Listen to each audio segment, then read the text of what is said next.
जय श्री राम दोस्तों, आज के वीडियो में आपका स्वागत है। आज के वीडियो में हम बात करेंगे गरुड़ पुराण के चौथे अध्याय के बारे में। जानकारी अच्छी लगे तो लाइक करें, चैनल पे पहली बार आए हैं चैनल को सब्सक्राइब करें। गरुड़ ने भगवान से पूछा कि किन पापों के कारण मनुष्य यमलोक में जाता है और किन पापों से वैतरणी नदी में गिरता है। किन पापों के कारण मनुष्य नरक में पड़ता है, यह सब मुझे विस्तार से बताएं। भगवान ने गरुड़ को बताया, है गरुड़, जो शुभ कर्मों के विपरीत हमेशा अशुभ कार्य करते हैं, ऐसे पापी मनुष्य बार बार नरक में जाते हैं और दुख के बाद पुनः दुख भोगते रहते हैं। धर्मराजपुर के 4 द्वार हैं, उनमें पूर्व, पश्चिम और उत्तर के द्वारों से धर्मात्मा मनुष्य जाते हैं, परंतु दक्षिण के द्वार से केवल पापी मनुष्य ही जाते हैं।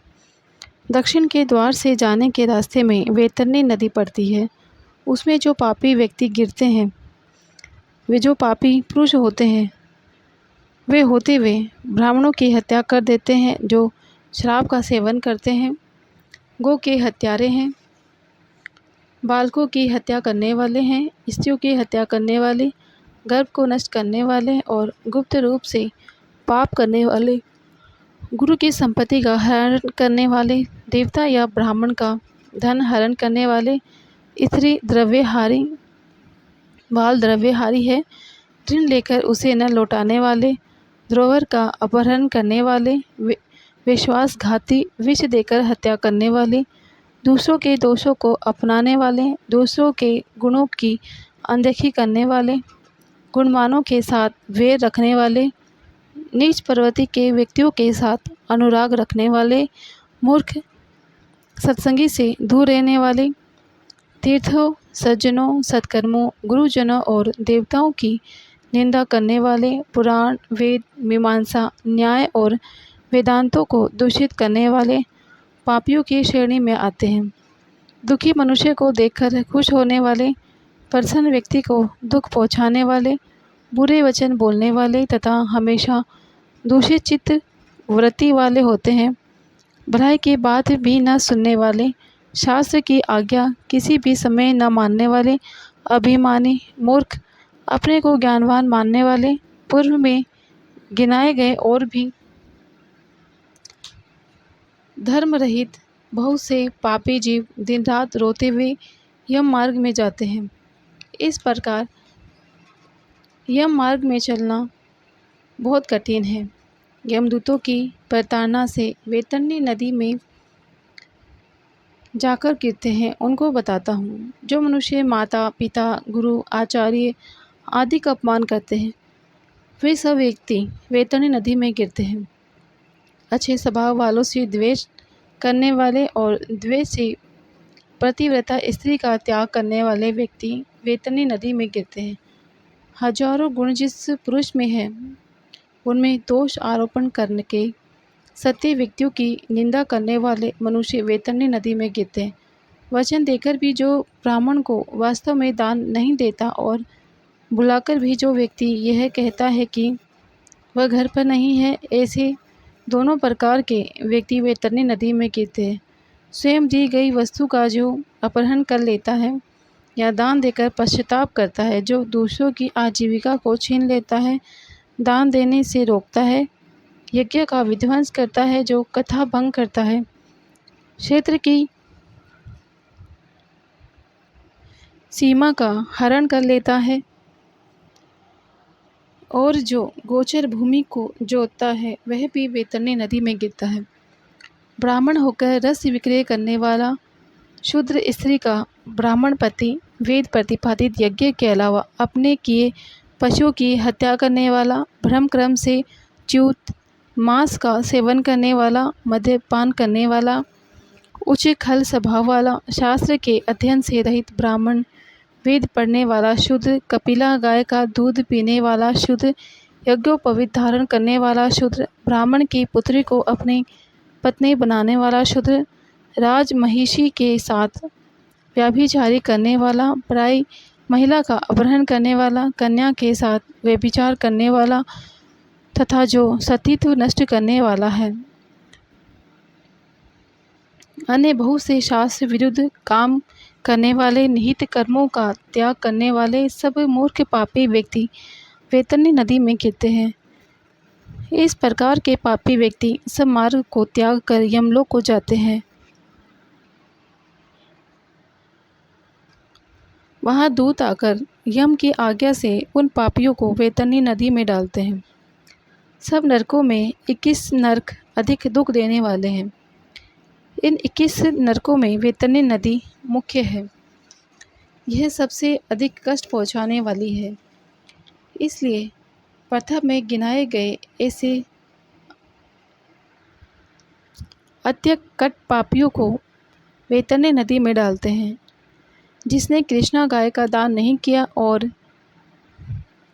ऐसे आदमी वैतरणी नदी में दुखों का भोग तीर पर शालमली पेड़ के नीचे यातना को भोगते हैं। कूट साक्षी देने वाले और कूट धर्म में परायण, कपट द्वारा धन को पैदा करने वाले, चोरी से जीविका चलाने वाले, बड़े बड़े पेड़ों को छेदन कराने वाले, वन को आराम को नष्ट करने वाले, व्रत का त्याग, तीर्थ यात्रा न चाहने वाले और विधवा स्त्री का शील हरण करने वाले, स्वामी को दूषण लगाने वाली स्त्री पर पुरुष का सेवन करने वाली इत्यादि सब पापी जीव शालमली पेड़ के नीचे आकर दुख भोगते हैं। पिटाई करने से नीचे गिरे हुए उन पापियों को यमदूत नरकों में फेंकते हैं। उन नरकों में जो पापी गिरते हैं उनके बारे में मैं तुम्हें बताता हूँ।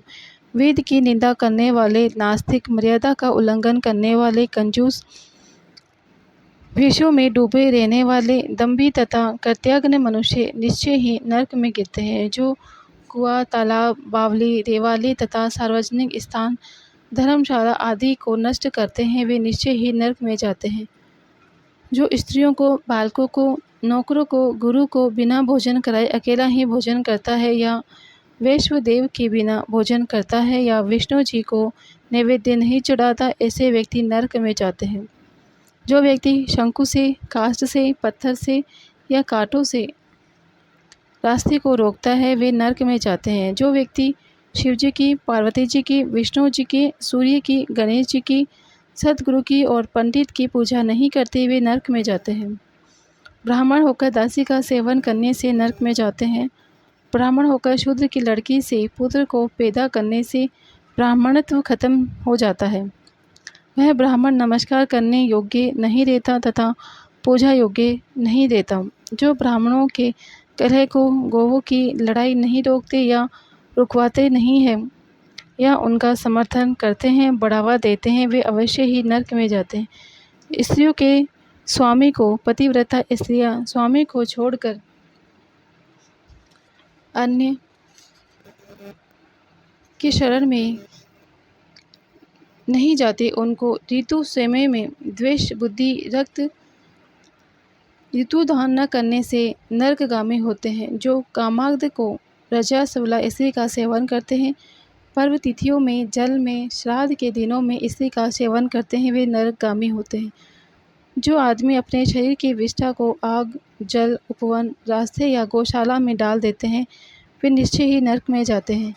हथियारों का निर्माण करने वाले, बाण और धनुष का निर्माण करने वाले तथा इनकी बिक्री करने वाले भी नरक में जाते हैं। चमड़े का विक्रय करने वाले, वेश्या, योनि का विक्रय करने वाली स्त्रियां और जहर को बेचने वाले व्यक्ति भी नरक में जाते हैं। अनाथों पर दया न करने वाले, सत्पुरुषों से द्वेष करने वाले, निर्दोष को दंड देने वाले व्यक्ति नरकगामी होते हैं। ब्राह्मण को भोजन देने का आश्वासन देकर के फिर उन्हें भोजन न खिलाने वाले व्यक्ति भी नरकगामी होते हैं। ऐसे प्राणियों में अविश्वास करने वाले और प्राणियों पर दया दृष्टि न रखने वाले तथा सबसे कपट करने वाले आदमी नरकगामी होते हैं। नियमों को धारण कर अजितेंद्रिय व्यक्ति, उन नियमों को अपने लाभ के कारण छोड़ देने वाले मनुष्य भी नरकगामी होते हैं। जो आदमी आध्यात्म विद्या प्रदान करने वाले गुरु को नहीं मानते, पुराणों का अर्थ बताने वाले का अभिनंदन नहीं करते, वे नरकगामी होते हैं। मित्र द्रोह करने वाले, प्रेम का परस्पर विनाश करने वाले, आश्वासन को भंग करने वाले व्यक्ति नरकगामी होते हैं। विवाह के समय देवता, यात्री, तीर्थ यात्रा पर गए लोगों के साथ चलने वाले पापी मनुष्य यदि उन्हें लूट ले तो ऐसे व्यक्ति नरकगामी होते हैं। जो महापापी व्यक्ति घर में, गांव में या वन में आग लगाता है, यमदूत उसे ले जाकर अग्नि कुंड में डाल कर पकाते हैं। इस अग्नि से जले हुए अंग वाला वह पापी जब तक छाया की याचना करता है, तब तक यमदूत उसे असीपत्र नामक वन में ले जाते हैं। वहाँ तलवार के समान तीक्ष्ण पत्तों से उसके शरीर के सब अंग कट जाते हैं। तब यमदूत उसे कहते हैं, अरे पापी, शीतल छाया में सुख की नींद ले ले। उस व्यक्ति को जब बहुत प्यास लगती है तब वह जल पीने की याचना करता है। तब पापी को पीने को तपा हुआ तेल देते हैं। वे उससे कहते हैं कि इस तेल रूपी जल को पियो, अन्न भक्षण करो। उस पानी के पीने से उसी क्षण पेट की आंतड़ियाँ जल जाती है, जिससे देह नीचे गिर जाती है। पुनः उठकर के भयानक कष्ट के कारण वह रोता है, परंतु पराधीन और परवश होने के कारण उधर सांस लेता है, परंतु बोलने में असमर्थ रहता है। हे गरुड़, इस तरह पापी मनुष्य को अनेक तरह की यातनाओं का वर्णन किया है। इस तरह दुख पाते हुए भयंकर कुंड में महाप्रलय तक हजारों स्त्री पुरुष पड़े रहते हैं। सब पापी दुख भोग कर बर्मा के अंतिम दिन में त्रिलोकी का जब नाश होता है, तब उस नरक के प्राणियों का भी नाश हो जाता है। फिर सृष्टि की उत्पत्ति के समय वे पापी जीव नरक में आकर ही उत्पन्न होते हैं। इस तरह पापियों के अक्षय फल को भोग कर यमराज की आज्ञा से स्थावर आदि होते हैं।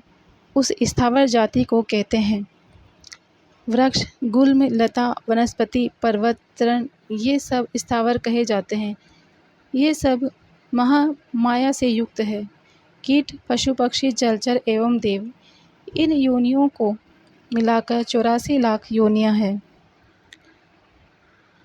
इन सभी योनियों में घूमते हुए जीव मनुष्य योनि में पहुंच जाता है, और मनुष्य योनि में भी नरक से आए हुए व्यक्ति चांडाल के घर में जन्म लेते हैं और इस योनि में कुष्ठ आदि रोगों से दुखी रहते हैं। किसी किसी को तो गलित कुष्ठ हो जाता है, कोई जन्म से अंधे होते हैं, कोई महारोग से व्यतीत रहते हैं। इस प्रकार पुरुष और स्त्री के पाप के चिन्ह दिखाई देते हैं। यहीं पर चौथा अध्याय